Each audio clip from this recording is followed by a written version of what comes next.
Hello everybody and welcome back to my channel, and if this is your first time here, welcome. This is Essential Patience and I am Patience.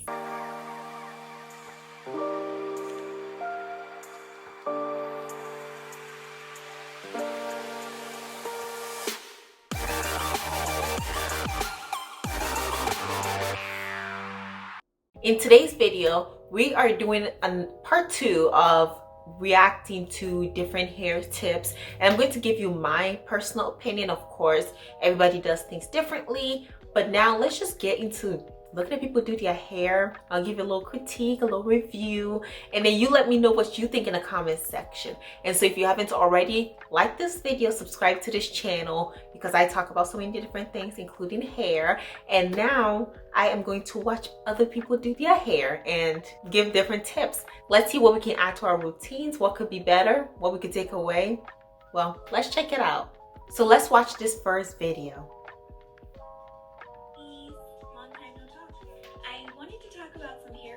Retention tips that I don't see enough people talking about that are actually really important. Also, this is not my natural hair texture. This is a non-stretched braided twist out, and my hair has not been picked out. So first, there's value in changing your parts. If your hair is naturally parting, then this could mean that your hair in that area is thinning from long-term tension. This doesn't just apply to how you wear your hair though, it also applies if your hair is naturally parting into sections in which you wash your hair. So for example, I usually wash my hair in 4 sections, parted down the middle and across my head, but every now and then I'll be sure to either part my hair a little offset from the middle, and you can also try diagonal parts, horizontal parts, vertical parts, etc. Next, now this is a big one. Try not to wait until your ends are forming fairy knots, splitting, or breaking to trim your ends, because at that point you're already losing length. Instead, set yourself on a trim schedule. So for example, my ends tend to split every 6 to 8 weeks, so I trim every 4 to 6 weeks. Lastly, try not to sleep in super tight buns or puffs. I know it's annoying to redo it every day, but sleeping in them can actually lead to tension and broken edges. Don't worry, I am super guilty of this as well, which is why my sides are breaking. No. That's it. Learn from my mistakes and happy growing and retaining. I love this. This was such good information. What can I say? She covered a lot of things that are not popular. Parting one, I definitely agree. And maybe it's because I'm lazy at parting, but I'm not a person that parts my hair evenly. You can probably see right now. Probably one too big. I don't do perfect parting, and I don't go in it like use a detail like combing gel to like part my hair to make sure that everything is gone. I do like a middle part though. I definitely agree. When I'm even braiding my hair or twisting my hair, I don't do the exact same parts every single time. You know, I leave those protective styles in for about 4 weeks. I still don't do neat parting. I don't think it will destroy your hair, but I think it's just a good way to switch it up. I don't want to keep having the exact same tension on that area specifically. Next, you of course talked about trimming your hair at the ends. I agree. You trim your hair before you feel like you need to. Now, every 4 to 6 weeks, she says she does it. It's a bit much for me. Every time I see my hair like it's plain or like there are some tangles in there or not, so I'll just cut it out. But typically I would trim my hair professionally once a year, and I would do it myself about 2 to 3 times per year. So about every 3 months. I recently just cut a little bit of my ends off, and I do them when I'm in braids. So I agree with that part. It's really good information. There are people who don't want to let go of split ends, but that's exactly what they are. Split ends. Split ends are like bad friends. Let them go. It does absolutely nothing for you. Makes your ends look raggedy. That's all it does. And of course, you talked about the way you sleep. Don't sleep in tight buns. For the reason, I don't know how I sleep, but if anything is too tight on my head, I'm not going to get comfortable and I'm not going to be able to sleep. So I sleep, if my hair is out this way, which it is very few times, maybe a week or 2, and then it's back in for another month. So when it's in this case, I tend to band them, put them into 4 sections. I band them, wake up, take off those bands, and then voila, my hair is done. But let's move on to the next video. So this video is about 4 ways to stretch your hair. This is so interesting. Okay, I definitely see it. So in this video, it's part 1. I'm guessing there's more of it because it seems to be 4 ways, but she's showing you how to do hair threading, and I think this is a really good way to band your hair or to stretch your hair without using heat.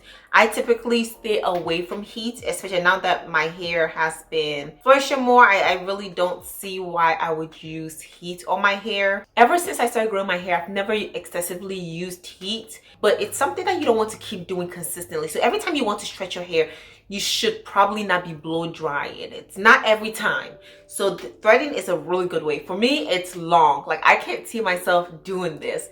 It stretches your hair very well. Like, her hair is very well stretched. You might think it's a blowout. So even though it's a lot, it's definitely a good alternative, because blow drying your hair with heat can be damaging, and this is a way to not manipulate so much with heat. So if you can do it, good for you. But let's move on to the next video. So this video says, doing your length check before your biannual trims. And there she is, checking out her length, combing it out. Oh, that's it. I just prefer for them to trim it so I don't get attached to the dead ends anyway. So, but she has pretty hair. She has a lot of hair. So this is really pretty. But let's move on to the next video. This one says, protective styling tips. Reduce tightness. Don't keep them in for too long. Maintain your wash and conditioning routine. This is so important. I really agree with this. Every protective hairstyle nowadays, like, it's the word is thrown around so much. Everything they consider protective styling. I heard people talk about tape-ins being protective styling. In what world is it? I don't know. Let me know. Let me know if you're a hairdresser how tape-ins are protective styles. But she is right about this. To reduce the tightness. You don't want it to cause more damage than it should. You don't want to be scratching your scalp. You don't want to be irritated. So you want to make sure that your protective styling of choice is comfortable. And a lot of time it could be like cornrows or plaits or box braids or twists, whichever it is. Make sure it is not too tight on your head. You need to be able to keep them in for the weeks that you do, or even days. Some people just keep in their protective style for days, but most people keeping them in for weeks. You want to make sure that they are lasting, they look neat, and that they are painless. Next is when she talks about don't keep them in for too long. Keeping in your protective style for months and months and months. And by months, I mean, I'm talking like more than 3 months. It's excessive, but you don't want to keep them in for such a long time, because they could get matted. It can do more damage than good, especially if it's one of those protective styles that you keep in hidden and you're not taking care of it. That can cause more damage than good. And of course, she says maintain your washing and conditioning routine. Yes, don't put your hair in protective styling and forget about it. Of course, it's easy, but even if it's in like mini braids, every once in a while, spritz it with some water and make sure to apply some leave-in conditioner, some hair lotion or oil, whichever you need. But keep up that wash routine as well. Clean your scalp. Make sure your scalp is clean and fresh and ready to grow some good, healthy hair. In this next video, it's another trim video. So she is showing us how she trims her ends. And as you can see, she has proper shears. I always feel nervous when people don't have it and then they're using like regular classroom scissors for like 6th graders. Probably like kindergarten, right? Those safety scissors. Well done, well done. Absolutely. I think you need to make sure that you cut it at a good angle. You're cutting them evenly, making sure that it blends in well with everything. And she did an amazing job. I learned a few things here. Her technique is really good. In this next video, it says basic hair prep, moisturize, oil scalp section. I don't know if it's in the exact same order, because is she about to wash her hair? It says pre-pooing is an important part of protective styling.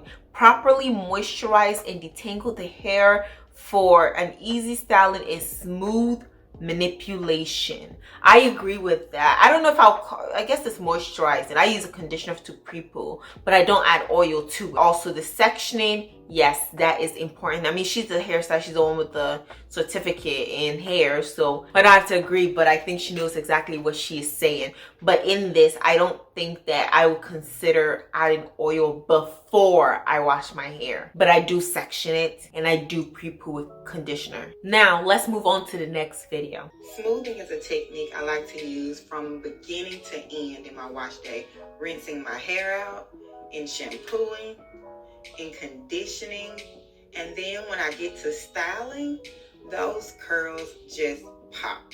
As I say, whatever works for you best. I think it's a really good technique. I don't use it all the time. I think I use it maybe when I'm putting in my conditioner. She seems to be having like a great time being mindful of her hair, being connected to her hair, seeing it as an extension of herself, because it is an extension of ourselves, but also just treating it so nicely. And I think it's really good to be gentle with your hair and to not be so harsh with it. I don't find this to be the biggest thing for me, only because I'm not doing a wash and go. It seems like for her, the curls pop for the wash and go that she's doing, or whatever style that she's doing. Still a good technique to use anyway. Now let's move on to the next video. It says, if you have bald spots, hair loss, hair thinning, Darrow's natural hair oil is a powerful hair treatment designed to help restore your hair.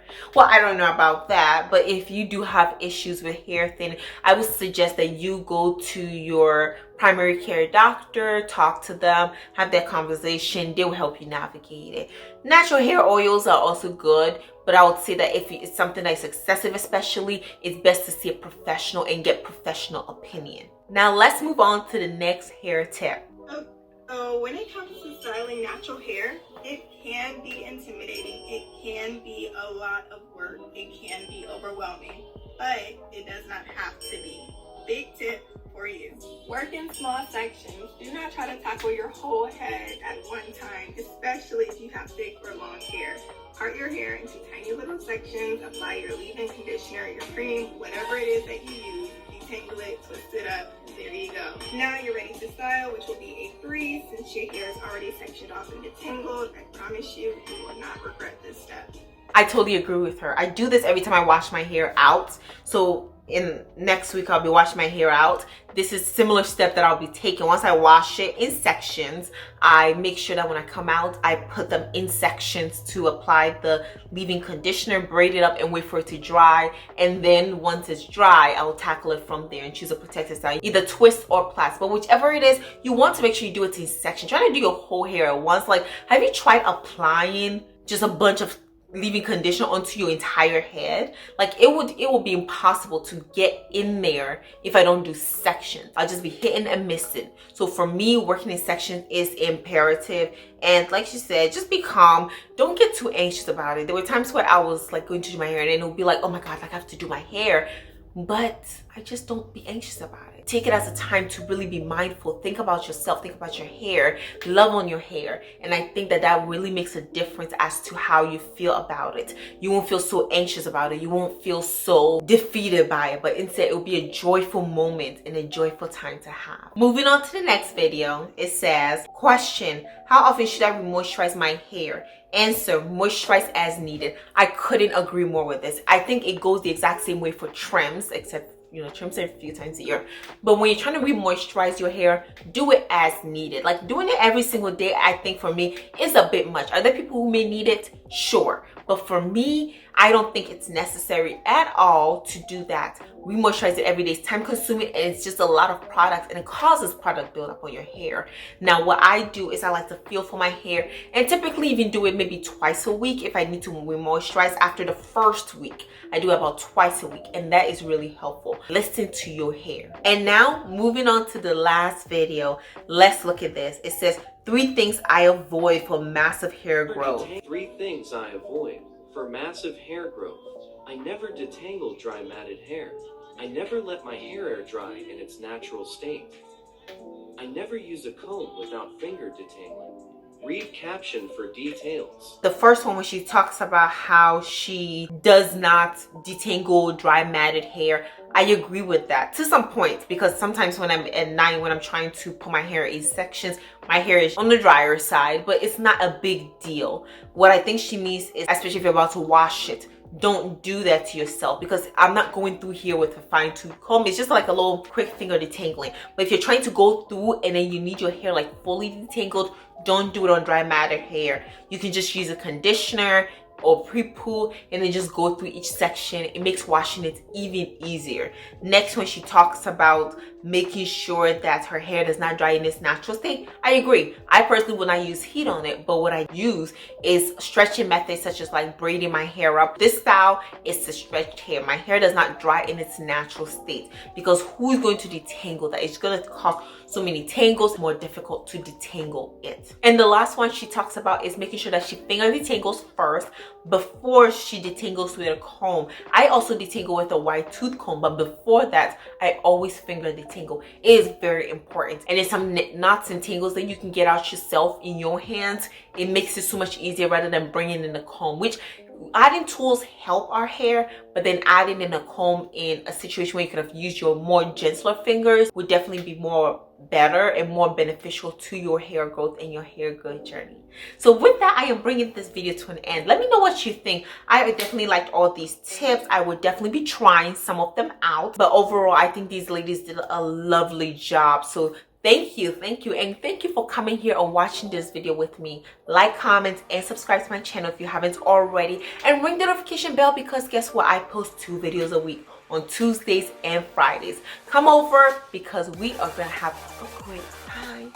Thank you, and I'll see you in the next one. Bye.